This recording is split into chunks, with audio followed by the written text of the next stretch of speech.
কেউ কেউ কথা বলেন আমাদের নবী করিম সাল্লাল্লাহু আলাইহি সাল্লাম তিনি যে মেয়ারাজে গিয়েছেন, এই মেয়ারাজটা এটা ছিল স্বপ্নযোগে।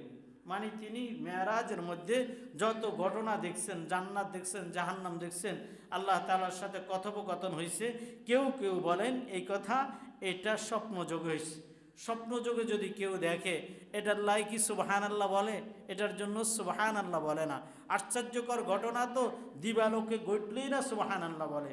তো এই জন্যই আল্লাহ তাআলা বুঝাইতে চাইছেন এই কথা যে কেউ যদি বলে আমার নবীর এই ঘটনাকে আমি যে কাছে নিয়ে আসছি, কেউ যেন এটাকে কাল্পনিক ঘটনা না মনে করে, কেউ যেন এটাকে স্বপ্ন না মনে করে। এজন্যই আমি আল্লাহ এটাকে সুবহানা শব্দ দিয়ে আমি বলতেছি।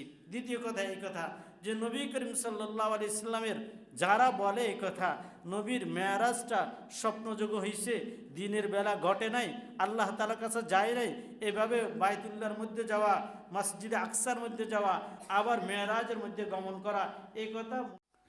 আলহামদুলিল্লাহিল্লাযী লা জিদ্দা লাহু ওয়া লা নিদ্দা লাহু লা মিসলা লাহু ওয়া লা মাসিলা লাহু লা আউওয়ালা লাহু ওয়া লা আখিরা লাহু লা বিদায়াতা লাহু ওয়া লা নিহায়া লাহু ওয়া নাশহাদু আল লা ইলাহা ইল্লাল্লাহ ওয়া নাশহাদু আন্না সাইয়্যিদানা ওয়া সানাদানা ওয়া হাবিবানা ওয়া হাবিবা কুলুবিনা ওয়া মাওলানা মুহাম্মাদান আবদুহু ওয়া রাসূলুহু أرسله بالحق بشيرا ونذيرا وداعيا إلى الله بإذنه وسراجا منيرا أما بعد فأعوذ بالله من الشيطان الرجيم بسم الله الرحمن الرحيم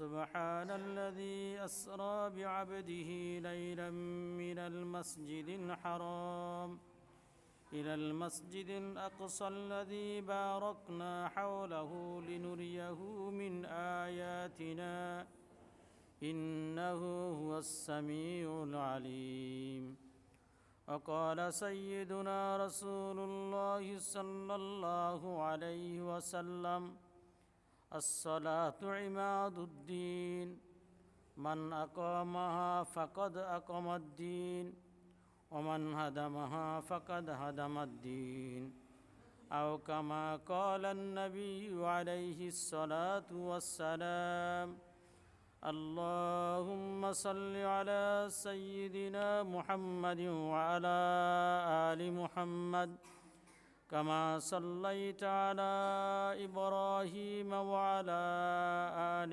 إبراهيم إنك حميد مجيد اللهم بارك على محمد وعلى آل محمد كما باركت على إبراهيم وعلى آل إبراهيم إنك حميد مجيد أستغفر الله الذي لا إله إلا هو الحي القيوم وأتوب إليه لا حول ولا قوة إلا بالله العلي العظيم أستغفر الله الذي لا إله إلا هو الحي القيوم وأتوب إليه لا حول ولا قوة إلا بالله العلي العظيم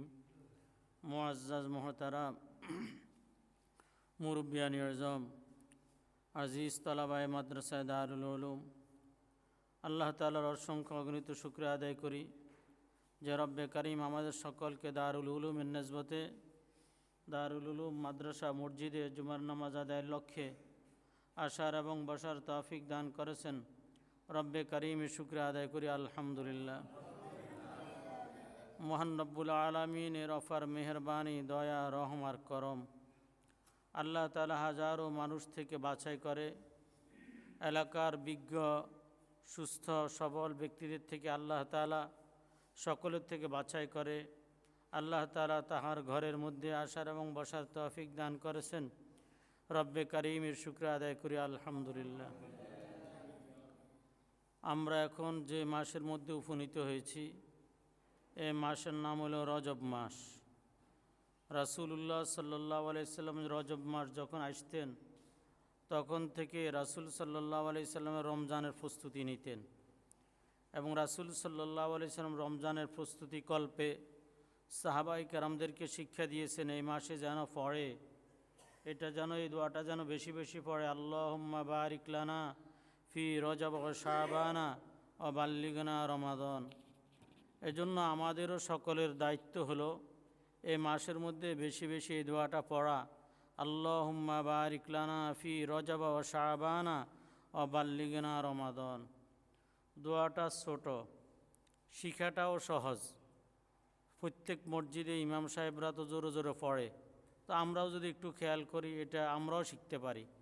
আর যদি শিখার একটু খেয়াল করি তো বয়ানের মাঝেও যখন কয়েকবার আলোচনা করব তখন আপনারাও কি করতে পারবেন, একটু শিখতে পারবেন। আর কোনো জিনিস শিখতে কোনো কঠিন নয়। আমরা দুনিয়ার বহু জিনিস শিখছি যেটা আমাদের অজানা ছিল। একটা বাচ্চা যখন ছোটোকালে যখন মায়ের কোলের মধ্যে আসে তো 2 বছর পর্যন্ত বাচ্চা শুধু শিখে। প্রথম যখন মায়ের কোলে আসে কথা বলা শিখে, ও আ শব্দ ছাড়া আর কোনো শব্দ বাইর হয় না। তখন হাজারো বার শতবার মা তার বাচ্চাকে কোলে নিয়ে বলে আম্মু আম্মু, তো তখন যে বাচ্চা তার মাকে আম্মু বলা শিখে। বাবা তার সন্তানকে কোলে নিয়ে আব্বু আব্বু শিখায়, তখন সন্তান আব্বু শব্দটা শিখে। দাদাও ওই বাচ্চাটাকে কোলে নিয়ে সেও দাদা দাদা শিখায় যেন তাকে দাদা বলে। চাচা এই বাচ্চাকে কোলে নিয়ে চাচা চাচা শিখায়, তো ওই বাচ্চাটা চাচাকে চাচা বলে। ফুফু ওই বাচ্চাকে কোলে নিয়ে ফুফু ফুফু শিক্ষা দেয়, তো বাচ্চাটা ফুফুকে চিনতে পারে। তাহলে একটা বাচ্চা যেটা কোনো বই পুস্তক লেখাপড়া 7 বছর 5 বছর আগে তাকে কেউ চক সিলেট কলম হাতে ধরায় না, এরপরও বাচ্চাটা কি পারে, চাচা বলতে পারে, দাদা বলতে পারে, আম্মু বলতে পারে, বাদ বলতে পারে। তার যাবতীয় যা কিছু শিখার দরকার তার চলার জন্য 5 বছর বয়সের ভিতর সব শিক্ষা শেষ। এটা মানে সবচাইতে জরুরি যে শিক্ষাটা ছিল তার পার্থিব জীবনে চলার জন্য। মা বাপকে সঠিকভাবে চিনা, ভাত তরকারি রুটি বিস্কুট চা ডিম এগুলো চিনা তার খুব দরকার ছিল, ঠিক না? এইটা তার শিখে হয়ে গেছে। তাহলে একটা বাচ্চা বোকা, যেটাকে আমরা বোকা বলি, কিচ্ছু পারে না, ওই বাচ্চাটাও তো সবগুলা পারে। তাহলে বোঝা গেল যে শিখা এটা যদি সবাই শিখতে চায় সবাই পারে। তাইলে আমি যদি বয়স্ক হয়ে যাই, তা আমি বয়স্ক হলে কী সে আমার জন্য তো আল্লাহ তাআলার দরবার আমাকেও তো যাইতে হবে। তা আমি যদি ছোট থাকতে মায়ের কোলে থাকাকালীন কোনো লেখাপড়া ছাড়া শখ সিলেট ছাড়া যদি দুনিয়াতে চলার সব কিছুই শিখতে পারি, আমি কেন এই রজব মাসে ছোট্ট আরবি দোয়াটা শিখতে পারবো না? একটু যদি হিম্মত করি আমি আপনি প্রত্যেকেই শিখতে পারব। তাহলে আজকের আলোচনা হইল এই দোয়াটা একটু যেন আমরা শিখিনি। দোয়াটা ছোট্ট দোয়া, আল্লাহুম্মা বারিক লানা ফি রজব ওয়া শাবানা ওয়া বাল্লিগনা রমাদান।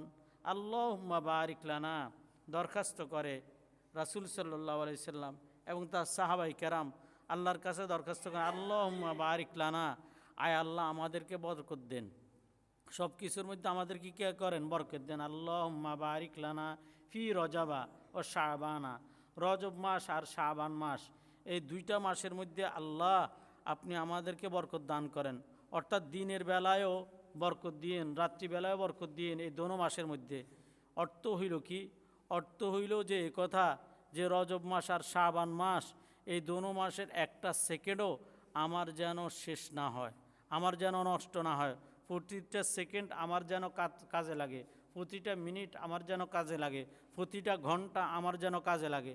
তাইলে বারিক লানা যখন বলছে বরকত দেওয়ার জন্য, এই রজব মাস আর শাবান মাস এই 2টা মাসে আল্লাহ তাআলা বরকত দিবেন কাদেরকে? যারা নেককার তাদেরকে আল্লাহ তাআলা বরকত দিবেন। আল্লাহ যাদেরকে মহব্বত করেন, আল্লাহ যাদেরকে ভালোবাসেন, নেককার বন্দাদের দিকে আল্লাহ তাআলা কুদরতি নজরে তাকিয়ে থাকেন। সুতরাং কোনো বান্দা যদি এই কথা বলে আল্লাহুম্মা বারিক লানা ফি রজব ওয়া শাবান, আল্লাহ রজব মাস আর শাবান মাস এই 2 মাসের মধ্যে আমাদেরকে বরকত দেন, তার অর্থ হইল এই কথা আমি আপনি আমরা আপনারা আমাদের জিন্দিগিকে আল্লাহর উপর ন্যস্ত করে দিছি, আল্লাহর হাতে কি করে দিলাম, ন্যস্ত করে দিলাম। আর বললাম আল্লাহ এই 2 মাসের মধ্যে আমার থেকে কোনো যেন গুনাহ না হয়, গুনাহ হইলে বরকত শূন্য জিন্দিগি হয়ে যাইবে। এজন্যই বরকতের দোয়া বলছি কি, যেন আমার নেকে ভরা জিন্দিগি যেন গঠন হয়। তাহলে এই রজব মাস আর শাবান মাস এই 2 মাসের মধ্যে আমরা এই কথা প্রতিজ্ঞা করি আল্লাহ তাআলার কাছে যে রজব মাস শাবান মাস এই 2 মাসের মধ্যেই ছোট ছোট কিছু আমরা প্রতিজ্ঞা করি নিজে নিজে। আমি বলি না আমার সাথে আপনারা প্রতিজ্ঞা করেন, নাউজুবিল্লাহ। এই কথা আমি মসজিদে বসাই, আপনাদেরকে এত বড় কথা আমি বলতে পারতাম না, কারণ কোনো কারণে যদি আবার প্রতিজ্ঞা ছুটে যায়, এজন্য বলবো না যে মসজিদে হাত তুলি প্রতিজ্ঞা করেন, এগুলো আমি বলবো না। তবে এতটুকু বলি যে মনে মনে প্রতিজ্ঞা করেন আল্লাহ রজব মাস শাবান মাস এই 2 মাসের মধ্যে 5 ওয়াক্ত নামাজ আমরা জমাতের সহিত পড়ব। আল্লাহ আমরা জমাত ছাড়া, আমরা কোনো পুরুষেরা জমাত ছাড়া নামাজ পড়ব না। আর মহিলারা আমরা প্রতিজ্ঞা করব কি, আমাদের মা বোনরা তারা প্রতিজ্ঞা করবে যে আমরা আউয়াল ওয়াক্তে নামাজ আদায় করব। মহিলাদের সবচাইতে ত্রুটি কি, মানে নামাজ শেষ হয়ে যায় তো নামাজ পড়ে, আসর নামাজ শেষ হয়ে যায় সূর্য ডুবি যায় তো আসর নামাজ পড়ে, জোহরের নামাজ রক্ত চলে যায় তখন জোহরের নামাজ আদায় করে। মহিলাদের জন্য উত্তম হলো আউয়াল ওয়াক্তে নামাজ আদায় করা, অর্থাৎ আজানের সাথে সাথে কি করা, নামাজ আদায় করা। তাহলে আমরা সকলেই প্রতিজ্ঞা করব যে রজব মাস আর শাবান মাস এই 2 মাসের মধ্যে আমরা প্রথমত নিয়ত করলাম যে 5 ওয়াক্ত নামাজ আমরা পুরুষেরা জমাতের সহিত আদায় করলাম, 1 ওয়াক্ত নামাজও আমাদের কাজ হবে না, একটা আমরা নিয়ত করলাম। 2 নম্বর নিয়ত আমরা মনে মনে করি আল্লাহ রজব মাস শাবান মাস এই 2টা মাস এটা বরকতের মাস। কেমন, এই 2টা মাসের মধ্যে আল্লাহ আমরা প্রত্যেক দিন সকালবেলা সূরা ইয়াসিনটা তেলাওয়াত করব, এবং সূরা ইয়াসিন পরে আল্লাহ আমরা এটা আপনার সাথে নিয়ত করলাম অন্তত বেশি না পারি 2-1 পৃষ্ঠা আমরা কোরআন শরীফ পড়ম। এই কথাটা মনে মনে বলেন যে আমরা চেষ্টা করম।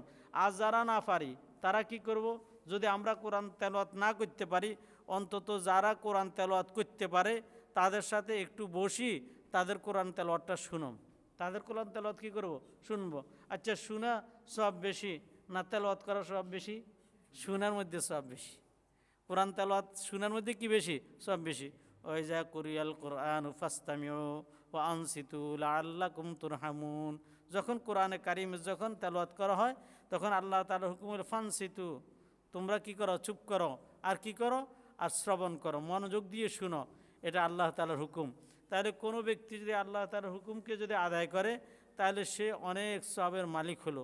এজন্য কোরআনে কারিমের যখন তেলাওয়াত করা হয় তখন আমরা শুনবো। যে তেলাওয়াত করে যে কোনো একজনকে ঠিক করে, যারা তেলাওয়াত করে আমাদের খুশনসিব হেফজোখানাস 24 ঘন্টা ঘুমের সময় ছাড়া বাকি সময় সম্পূর্ণভাবে তেলাওয়াত হয়। আপনি যখনই যাইবেন তখনই দেখবেন তেলাওয়াত করতেছে। কিন্তু কিতাব শাখার সিস্টেম হলো ফজরের পরে আধা ঘন্টা তেলাওয়াত হবে, এরপরে আর তেলাওয়াত হয় না, ফাজাইলের সূরাগুলো পড়ে। কিন্তু আপনি যদি হেফজোখানা যান তো 24 ঘন্টায় ওস্তাদেরা শুনে ছাত্ররা পড়ে, 24টা ঘন্টায় শুধু ঘুম ছাড়া বাকি সময়টা 6 থেকে 8 ঘন্টা এরা ঘুমায় আর বাকি সময়টা তেলাওয়াত করে। তো কোনো ব্যক্তি যদি বলে আমি দৈনিক সকালবেলা যে হেফজোখানায় বসবো, আপনি একবারই 9টা পর্যন্ত আপনি বসলেই কোরআন তেলাওয়াত শুনতে পাইবেন, যারাই যান, কোনো নিষেধ নাই। আবার মাগরিবের পরে আপনি যদি বসতে চান একটানা রাত্রে 9টা পর্যন্ত কোরআন তেলাওয়াত চলে, আপনি সেখানে যাই শুনতে পারবেন। আবার যদি বলেন আমি জোহরের পরে শুনবো তো জোহরের পরেও পারবেন। কত বড় খুশনসিবি বিষয়। তাহলে যদি নিয়ত করি আমরা রজব মাস আর শাবান মাস এই 2 মাসের মধ্যে কোরআন তেলাওয়াত অন্তত 1 পৃষ্ঠা করে শুনবো। 1 পৃষ্ঠা কয় মিনিট লাগে? 2 মিনিট লাগে। কয় মিনিট? আরও কম লাগে। যারা ছাত্র তাদের 1 মিনিট লাগে। তো 1 মিনিট বুঝি আপনি সময় দিতে পারতেন না, 1টা মিনিট সময় দেন না। কোরআন শরীফকে একটু মহব্বত করেন, কোরআন শরীফটা একটু ভালোবাসেন। আপনি যদি কোরআন শরীফকে মহব্বত করেন তো কোরআনও আপনাকে মহব্বত করবে। কোরআন আল্লাহ তাআলার কালাম, আপনি কোরআনকে মহব্বত করলেন, পক্ষান্তরে আপনি আল্লাহ তাআলাকে মহব্বত করলেন। কাল কিয়ামতের ময়দানে এই কোরআন আপনার পাশে থাকবে। একজন মুর্দাকে যখন মৃত্যু বরণ করার পরে তাকে যখন কবরস্থ যখন করা হয় তখন আযাবের ফেরেশতারা যদি তার গুনাহের কারণে আসে তো মাথার পাশ দিয়ে যখন আসে তখন নামাজে দাঁড়ায় যায়, বলে এই কথা যে তুমি একে শাস্তি দিতে পারবে না, এই ব্যক্তি যতদিন দুনিয়ার মধ্যে ছিল সে আমার পাবন্দি করছে, নামাজেতে কথা বলবে। সে যদি ডান পাশ থেকে আযাবের ফেরেশতা আসে তো রোজা আসি দাঁড়িয়ে যায়, এই তোমার এত বড় সাহস, তুমি আযাব দিতে আসছো, আযাব দেওয়া যাইবে না এই ব্যক্তিকে। এই ব্যক্তি দিনের বেলা না খাইয়া না পান কইরা এই ব্যক্তি আমাকে আদায় করছে, আমি রোজা, একে আযাব দেওয়া যাইবে না। এভাবে এক পাশে আসি কোরআন শরীফ দাঁড়িয়ে যায়, যখন তার বাম পাশ থেকে আযাব দিতে চায় তো কোরআন শরীফ আসি দাঁড়িয়ে যায়, এই ব্যক্তি আমাকে তেলাওয়াত করছে, আমার সাথে মহব্বত ছিল, এই ব্যক্তিকে শাস্তি দেওয়া যাবে না। আল্লাহ তাআলা তার সুপারিশকে কবুল করে এই ব্যক্তিকে আল্লাহ তাআলা জান্নাত দিয়ে দেন। তাইলে কোরআনের সাথে যদি আমি মহব্বত রাখি, কোরআনের সাথে যদি আমি ভালোবাসা রাখি, যে কোরআন আমাকে জান্নাতে পৌঁছানো পর্যন্তই কোরআনের দায়িত্ব। এজন্য প্রত্যেকটা ব্যক্তি রজব মাস আর শাবান মাসের মধ্যে 1 পৃষ্ঠা করে অন্তত কোরআন তেলাওয়াত শোনার জন্য চেষ্টা করব। প্রত্যেকটা ব্যক্তি চেষ্টা করব। আরেকটা নিয়ত আমরা মনে মনে করি, সেটা হলো রজব মাস শাবান মাস এই 2 মাসের মধ্যে কোনো গুনাহ করব না। এইটা থেকে বাঁচা বর্তমান পরিবেশের মধ্যে একটু কঠিন, যেহেতু প্রত্যেকের কাছে টাচ মোবাইল আছে, এজন্য নজর হেফাজত এটা অনেক কঠিন বিষয়। এক একটা টাচ মোবাইল মানে এক একটা সিনেমা হল। রূপসা সিনেমা হলকে আমরা যেরকম ভয় করতাম, হ্যাঁ, বিভিন্ন সিনেমা হলকে যেরকম ভয় করতাম, ওই টাচ মোবাইলকে এরকম ভয় করার দরকার। তো ভয়টার বিষয়ে আলোচনা করলাম এই কথা, যে একজন সন্ত্রাসের হাতে ছুরি গেলে ছুরি যেরকম ক্ষতির সাধন করতে পারে, আরেকজন আলেমের কাছে কোরবানির ঈদের দিন গেলে উপকারিতা হইতে পারে, তো টাচ মোবাইলটা যেন কোরবানির ঈদের ছুরির মতো হয়, অর্থাৎ যেন সন্ত্রাসের হাতের ছুরির মতো না হয়। আল্লাহ তাআলার কাছে আমরা গুনাহ মাপ চাইব, আল্লাহ তাআলা যেন আমাদেরকে যেন হেফাজত করে। অনেকে আছে না, রমজান মাস উপলক্ষে মাশাআল্লাহ মোবাইলের মধ্যে এমবি ঢুকায় না। রমজান মাস আসলে অনেকে আসে রোজা দাড়ি রেখে দেয়, দাড়ি কাটে না, মানে রমজানের সম্মানে। অনেক লোককে দেখা গেছে রমজান মাসে একদিনও শার্ট গায়ে দেয় না, আর 11 মাস শার্ট গায়ে দেয়, রমজান মাস উপলক্ষে শার্ট গায়ে দেয় না। এই সমস্ত ব্যক্তিরা যে পরিবর্তন হয়, তাদের রজব মাস শাবান মাসে তাদেরও পরিবর্তন হওয়ার দরকার। কারণ দোয়া করছি কি আমরা, আল্লাহুম্মা বারিক লানা ফি রজব ওয়া শাবান, আয় আল্লাহ রজব মাস আর শাবান মাসে আল্লাহ আপনি আমাদেরকে বরকত দান করেন। তা আল্লাহ কাদেরকে বরকত দান করবেন? যারা আল্লাহ তাআলা প্রিয়, আল্লাহ তাআলা তাদেরকে বরকত দান করবেন। আর যারা আল্লাহ তাআলার প্রিয়, আল্লাহর কুদরতি নজর তাদের দিকে থাকে, আল্লাহর রহমতের নজর তাদের দিকে থাকে। কিন্তু বন্দা যখন আল্লাহ তাআলার দিকে নজরটা আল্লাহ তাআলার থেকে ফিরায় নেয়, তো আল্লাহ বন্দার থেকে নজরটাকে ফিরায় নেয়। বন্দা কখন আল্লাহ তাআলার থেকে নজর ফিরায় নেয়? বান্দা যখন গুনাহের মধ্যে লিপ্ত হয়, তখন সে আল্লাহ তাআলার থেকে নজরটাকে ফিরিয়ে নিল। আর যখনই বান্দা আল্লাহ তাআলার থেকে নজর ফিরিয়ে নেয়, আল্লাহ বান্দার দিকে নজর দেয় না। আচ্ছা বলেন, আল্লাহ মাফ করেন, কোনো ব্যক্তি এরকম যদি ঘুমের মধ্যে মারা যায় না? ঘুমের মধ্যে মানুষ মারা যায়, এটা আমরা শুনছি না? সমুদ্র পথের মধ্যে সমুদ্র দিয়া যাইতেছে, এ সময় মানুষ মারা যায়, গাড়ি দিয়া দুলা সাজি শ্বশুর বাড়িতে যাইতেছে, প্রথম যেদিন বিয়ে হবে তখন কত আনন্দ, হ্যাঁ, কত সুন্দর করে সে তার গায়ের মধ্যে আজকান লাগাইলো, টুপি পরলো, সবগুলো লাগাইয়া শ্বশুর বাড়িতে যাইতেছে। যাওয়ার সময় আল্লাহ মাফ করেন এরকম না হোক কারো, বাকি হয়তো এইরকম গাড়ি অ্যাক্সিডেন্ট হইয়া মারা যায় কি না? দুলার শ্বশুরবাড়ি পর্যন্ত যাইতে পারে না, বিয়ের আগেই স্ত্রী বিধবা হয়ে গেল। তো এরকম হয় না? হ্যাঁ, এরকম হয় যে মানুষের জিন্দিগির মধ্যে দুলার গাড়িও অ্যাক্সিডেন্ট হয়। তো এজন্য ভাই বন্ধুগণ, যেই কোনো মুহূর্তের মধ্যে আজরাইল আলাইহিস সালাম যাকে নিতে চায় সে চলে যাইতে হয়। আচ্ছা মনে করেন একজন ব্যক্তি মোবাইলের মধ্যে সে গুনাহে লিপ্ত, গুনাহ করতেছে, গুনাহ দেখতেছে, এই মুহূর্তের মধ্যে যদি আজরাইল আলাইহিস সালাম যদি আসে, তার যদি মৃত্যুবরণ হয়, আচ্ছা আপনাদের মাসারাতে কি বলে, এই ব্যক্তি কি জান্নাতি না জাহান্নামী? হ্যাঁ, এই ব্যক্তি জাহান্নামী। তাহলে আমরা বুঝতে পারলাম, আমরা নিজেরাই বললাম যে ব্যক্তির মৃত্যুটা যদি খারাপ অবস্থা হয়, তাহলে এই ব্যক্তির আখিরাত কখনো ভালো হবে না। তাহলে যাদের কাছে সিনেমা মোবাইল আছে, প্রত্যেকটা ব্যক্তি অন্তত এই 2টা মাসের জন্য আমরা সিনেমা মোবাইলকে সংরক্ষণ করব। এই 2 মাসের মধ্যে আমরা সিনেমা মোবাইল দেখব না, শুধুই মাত্র প্রয়োজনে আমরা সিনেমা মোবাইলটাকে ব্যবহার করব, এছাড়া আর অন্য কিছু করব না। তাইলে আল্লাহ নবী সাল্লাল্লাহু আলাইহি সাল্লাম আমাদেরকে যেটা শিক্ষা দিলেন, আল্লাহুম্মা বারিক লানা ফি রজব ওয়া শাবান, আয় আল্লাহ রজব মাস আর শাবান মাস এই 2 মাসের মধ্যে আপনি আমাদেরকে বরকত দান করেন। রাসূলুল্লাহ সাল্লাল্লাহু আলাইহি সাল্লাম এর বিষয়ে হাদিসের মধ্যে আছে, রাসূল রজব মাসে রোজা বেশি রাখতেন, শাবান মাসও বেশি রাখতেন, এবং রাসূল সাল্লাল্লাহু আলাইহি সাল্লাম বলতেন আশ-শাবানু শাহরি ওয়া রজবু শাহরুল্লাহ, শাবান মাস এটা আমার মাস, এই জন্যে আমি এই মাসের মধ্যে বেশি রোজা রাখি। কিন্তু রাসূল সাল্লাল্লাহু আলাইহি সাল্লাম উম্মতদেরকে শাবান মাস অর্থাৎ এই মাসের পরের মাসে বেশি রোজা রাখতে নিষেধ করতেন। রাসূল বেশি রাখতেন, যেহেতু রাসূলকে আল্লাহ তাআলা ওই রকম শক্তি দিয়েছেন। রাসূল শাবান মাসে রোজা রাখলে আবার রমজান মাসে রোজা রাখলে তার জন্য কোনো কষ্টকর নয়। কিন্তু আমরা যদি রমজানের আগের মাস শাবান মাসে যদি রোজা রাখি, তাহলে আমাদের জন্য দুর্বলতার কারণে রমজানে রোজা রাখা কষ্ট হবে।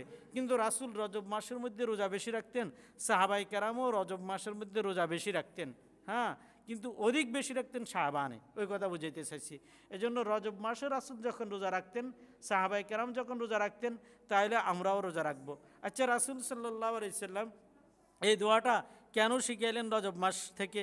আল্লাহুম্মা বারিক লানা ফি রজব ওয়া শাবান।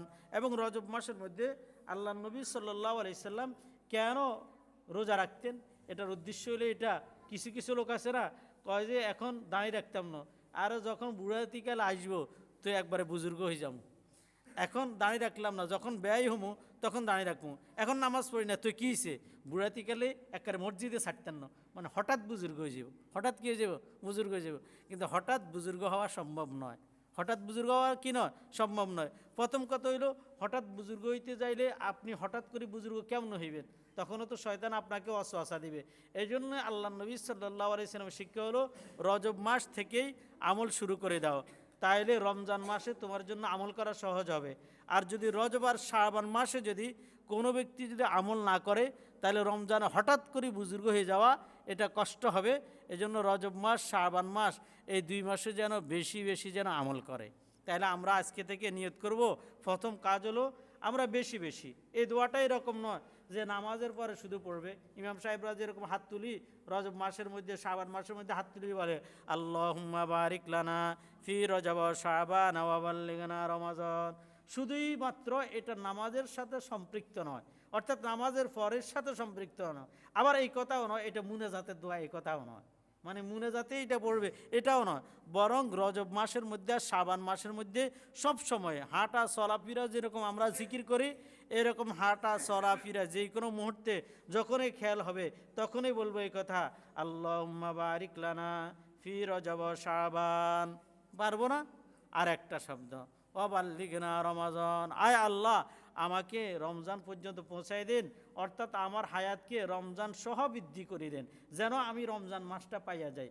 কোনো ব্যক্তি যদি এইরকম যদি দোয়া করে আল্লাহ তাআলার কাছে, তা আল্লাহ তাআলা যদি তার মৃত্যুর ফয়সালাও করে রমজানের আগে, তো রমজানের রোজাগুলো রাখলে যেরকম নেকির মালিক হইতো ওই ব্যক্তি রমজান মাসের মধ্যে রমজানের জন্য যে দোয়া করছে আল্লাহুম্মা বারিক লানা ফি রজব ওয়া শাবানা ওয়া বাল্লিগনা রমাদান, তাহলে রমজান মাসে রোজা রাখলে যেরকম তার নেকি হইতো, রমজান মাসে রোজা রাখলে কোরআন তেলাওয়াত করলে যেরকম নেকি হইতো, আল্লাহ তাআলা এই দোয়ার বরকতে আল্লাহ তাকে ওই পরিমাণ নেকি দান করবেন। তাহলে আচ্ছা চিন্তা করেন, 30টা রোজা আপনার ভাগ্যে জুটলো না, কিন্তু যখন আখিরাতে আপনি আল্লাহ তাআলার সামনে যখন দাঁড়াবেন তখন আল্লাহ তাআলা রমজানের সওয়াবটা আল্লাহ তাআলা আপনাকে দিয়ে দিবেন। তো এটা কত মজার না? না পড়িয়াও না রাইখাও আমরা সব পাইয়া গেলাম। এজন্য প্রত্যেকটা ব্যক্তি আমরা বলবো আল্লাহুম্মা বারিক লানা ফি রজব ওয়া শাবানা ওয়া বাল্লিগনা রমাজান, আয় আল্লাহ রজব মাস আর শাবান মাসের মধ্যে আপনি আমাকে বরকত দান করেন, ওয়া বাল্লিগনা রমাজান, আর আমার হায়াতকে আপনি রমজান পর্যন্ত বৃদ্ধি করে দেন। তাহলে এই 2টা দোয়া আমরা প্রত্যেকে এই দোয়াটা মুখস্থ করলাম, অন্তত 10 বার আপনাদের সামনে আজকে আলোচনা করেছি। আশা করি প্রত্যেকের মুখস্থ হয়ে গেছে, আর যাদের মুখস্থ হয় নাই তারা আমরা কাউকে ধরে মুখস্থ করে নেব। আমরা এটা হাঁটতে চলতে ফিরতে সব জায়গার মধ্যে পড়ব আল্লাহুম্মা বারিক লানা ফি রজব ওয়া শাবানা ওয়া বাল্লিগনা রমাদান। আরেকটা বিষয় হইল রজব মাস আমাদের কাছে সম্মানের মাস, শাবান মাস এটা আমাদের কাছে সম্মানের মাস। কয়েকটা মাস সম্মানের মাস, তার মধ্যে রজব মাস আর শাবান মাস, এই মাসগুলোকে যখন আইয়ামে জাহিলিয়াত ছিল, অন্ধকার যুগ ছিল, রাসূল সাল্লাল্লাহু আলাইহি ওয়াসাল্লাম দুনিয়াতে আসার আগেও তারা যুদ্ধ বিগ্রহ এই রজব মাস আর শাবান মাসের মধ্যে করতেন না, এই রজব মাস শাবান মাসের মধ্যে করতেন না। এটা সম্মানের মাস, এবং এই মাস এত সম্মানের মাস, অনেক লোক আছে রজব মাস, শাবান মাস এটারে পুরা মাস কয়, এ কথা বলা কি নয়, ঠিক নয়। বরং এটা সম্মানের মাস। এটা কিসের মাস? সম্মানের মাস। বরং কেউ যদি বিয়ে করতে চায় তো সে যেন রজব মাসেও যেন বিয়ে করে। রজব মাসের মধ্যে বিয়ে করা এটাও একটা সুন্নাত। এবং রজব মাসের মধ্যে যারা বিয়ে করবে তাদেরকে আল্লাহ তাআলা বরকত দান করবেন। তাহলে এটা পোড়া মাস হলো কীভাবে? বরং এটা কি হলো? বরকতের মাস হলো, এটা সম্মানের মাস হলো। আল্লাহ আমাদের সকলকে বুঝার তৌফিক দান করেন। 3 নম্বর কথা হইল রজব মাস এটা আমার আপনার প্রত্যেকের কাছে এটা সম্মানের মাস। এটা সম্মানের মাস হওয়ার আরেকটা কারণ হলো রজব মাসের মধ্যে একটা ঘটনা ঘটছে। রজব মাসের 27 তারিখের মধ্যে একটা কি ঘটছে? ঘটনা ঘটছে, ভালো ঘটনা ঘটছে। কেমন? সেটা হলো আমাদের নবী মুহাম্মদুর রাসূলুল্লাহ সাল্লাল্লাহু আলাইহি ওয়াসাল্লামকে আল্লাহ তাআলা নিজের কাছে নিয়েছেন। এটাকে শবে মেরাজ বলা হয়, অর্থাৎ মেরাজের রাত্রি বলা হয়। কেউ কেউ এই মাসকে মেরাজের মাস বলে, কেউ কেউ এই চাঁদকে মেরাজের চাঁদ বলে। তাহলে মেরাজের চাঁদ উঠছে, মেরাজের চাঁদ কি করছে? উঠছে। আমাদের নবীর শ্রেষ্ঠত্ব অন্য নবীদের থেকে মেরাজের কারণে আমাদের নবীর শ্রেষ্ঠত্ব। আল্লাহ তাআলা কোনো নবীকে তার কাছে নেয় নাই, কিন্তু আমাদের নবী মুহাম্মদুর রাসূলুল্লাহ সাল্লাল্লাহু আলাইহি ওয়াসাল্লামকে আল্লাহ তাআলা তার কাছে নিয়েছেন। 2টা কারণে আমাদের নবীর শ্রেষ্ঠত্ব।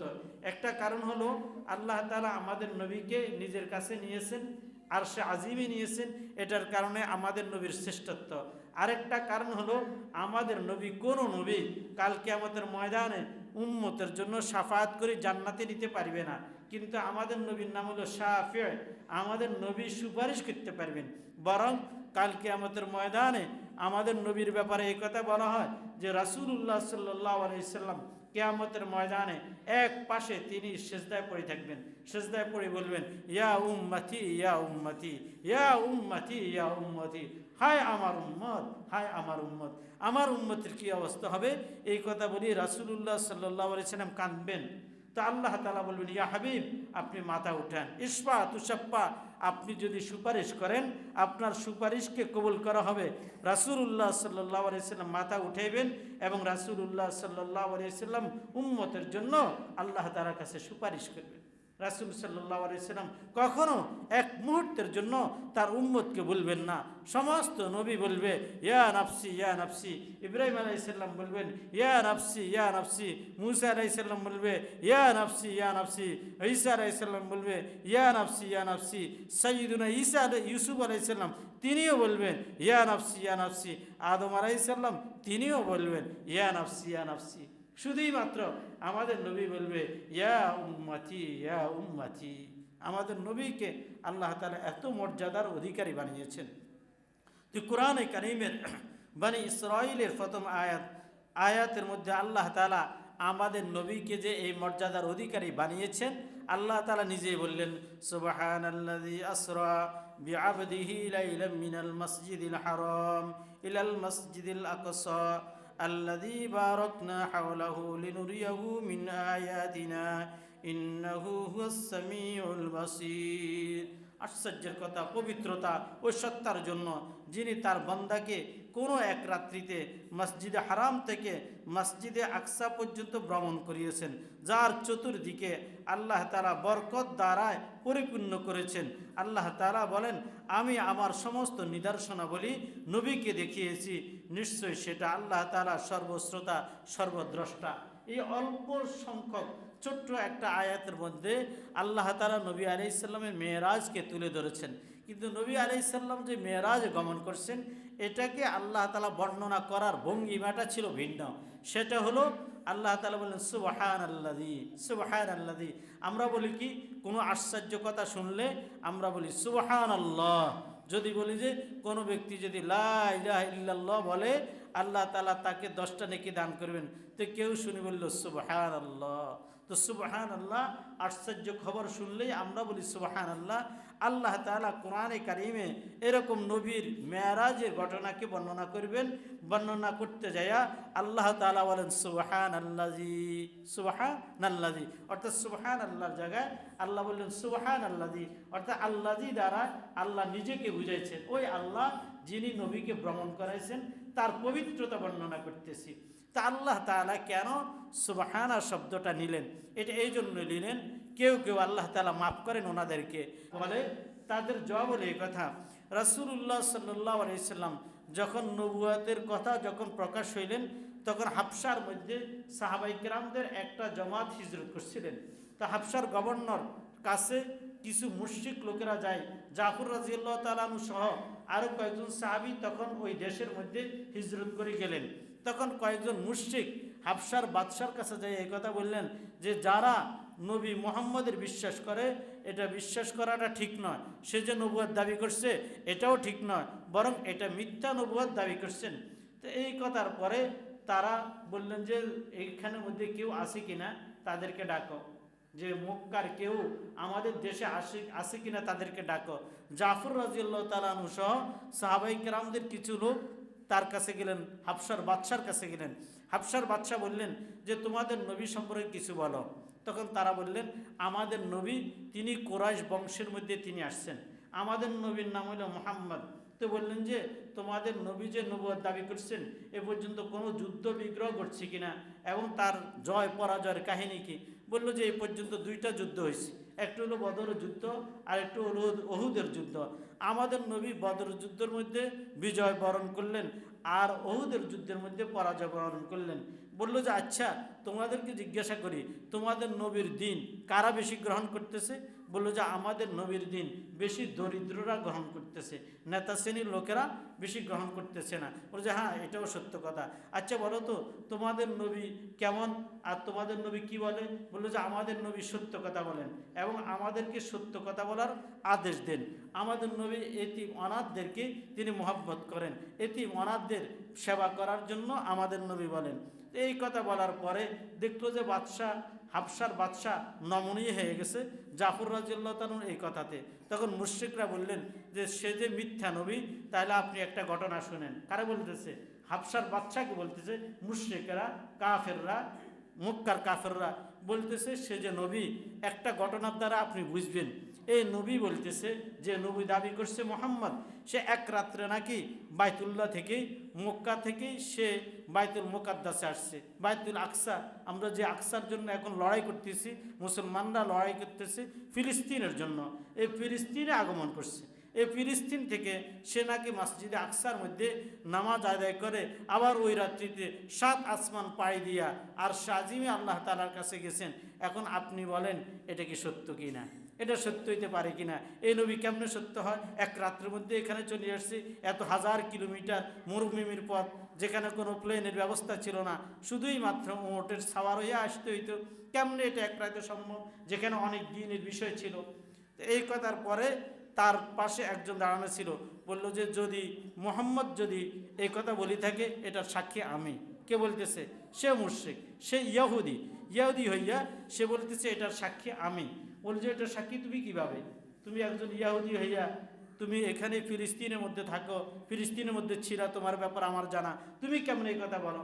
বলে যে আমি এই কথার সাক্ষী এভাবে, আমি তো বাইতুল মুকাদ্দাসের দায়িত্বে ছিলাম, আমি খাদেম ছিলাম।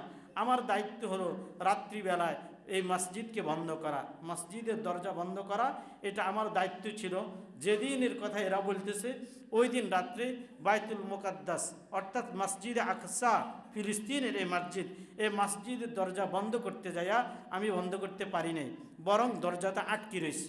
এরপরে ইঞ্জিনিয়ার আনা হলো এটাকে সরানোর জন্য। ইঞ্জিনিয়ার শেষ ডিসিশন দিল এটার উপর দেওয়ালটা এভাবে চাপছে পুরা ওয়ালকে যদি না ভাঙা হয় দরজাকে এখান থেকে সরানো 1 ইঞ্চিও সম্ভব নয়। তাহলে বোঝা গেল আল্লাহ তাআলা চাইছেন দরজাটা এভাবে আটকে থাকুক। ফজরের পরে সূর্য উদয়ের পরে যখন দরজাটা আমি টানতে চাইছিলাম সাথে সাথে দরজাটা টানে নিয়ে আসতে পারছি, তখন তো কোনো ইঞ্জিনিয়ার লাগে নাই। তাইলে বোঝা গেল যে নবী মুহাম্মদ এই রাত্রিবেলায় এখানে আসছেন। আরেকটা ঘটনা আমরা যেটা তাওরাতের মধ্যে পেয়েছি, এই তাওরাতের মধ্যে পাইলাম ওই জায়গাটার মধ্যে, যে জায়গাটার মধ্যে সমস্ত নবীরা ঘোড়া বাঁধতেন। আমি সকালবেলা এখানে কোনো একটা জন্তুর পায়ের চিহ্ন পেয়েছি। 3 নম্বর কারণ হলো যে ঘোড়াটাকে যেখানে বাঁধা হইতো জন্তুটা সমস্ত নবীরা বাঁধতেন, এখানে একটা ছিদ্র পাইছি। এখানে ছিদ্র ছিল না, যেহেতু নবীদের অনেক যুগ পরে নবী মোহাম্মদ সাল্লাল্লাহু আলাইহি সাল্লাম আসছেন, এই ছিদ্রটা বন্ধ করা ছিল। কে জানি এখানে ছিদ্র বন্ধ করে এখানেই সাওয়ারিটিকে বাঁধলেন, তাহলে সে নবীরা ছাড়া এখানে কেউ এই পর্যন্ত কোনো বাহন বাঁধে নাই, তাহলে সে নবী, এটা আমি নিজে সাক্ষী দিতেছি, এটা আমি নিজে সাক্ষী দিতেছি। এবং আগামী জুমায় সময় পাইলে আরও বিস্তারিত কথা বলবো, এখন তো সময় শেষ। আপনাদের সামনে যে নবী সাল্লাল্লাহু আলাইহি সাল্লাম যে মেরাজ করছেন, এই মেরাজের অনেকগুলা প্রমাণ আপনাদের সামনে আমি ইনশাল্লাহ আগামী জুমায় পেশ করব। তবে এই জুমার মধ্যে শুধু এতটুকুই বলি, নেটের মধ্যে কেউ যদি এই কথা বলে নবী করিম সাল্লাল্লাহু আলাইহি সাল্লাম যে মেরাজ করছেন, আমাদের আহলে হাদিস ভাইয়েরা, নামই বলে দিলাম, ওরা বলে নবী করিম সাল্লাল্লাহু আলাইহি সাল্লামের এই মেরাজ এটা স্বপ্নযোগ্য হয়েছে, এটা দৈহিক হয় নাই, এটা প্রমাণগুলোও এই আয়াত থেকেই আমি আপনাদের সামনে ইনশাল্লাহ পেশ করবো ইনশাল্লাহ আগামী জুমাতে। তবে আমাদের আমল হলো কি, এই জুমার মধ্যে আমাদের আমল হলো এটা যে আমরা এই রজব মাস আর শাবান মাস, এই দুইটা মাসের মধ্যে কয়েকটা কথা আমি বয়ানের শুরুতে বলছি। প্রথম কাজ হলো আমরা কোনো গুনাহ করব না। দ্বিতীয় নম্বর কাজ হলো 5 ওয়াক্ত নামাজ পুরুষেরা জামাতের সহিত আদায় করব। মহিলাদেরকে আগুয়াল ওয়াক্তে নামাজ আদায় করার কথা আমরা বলবো।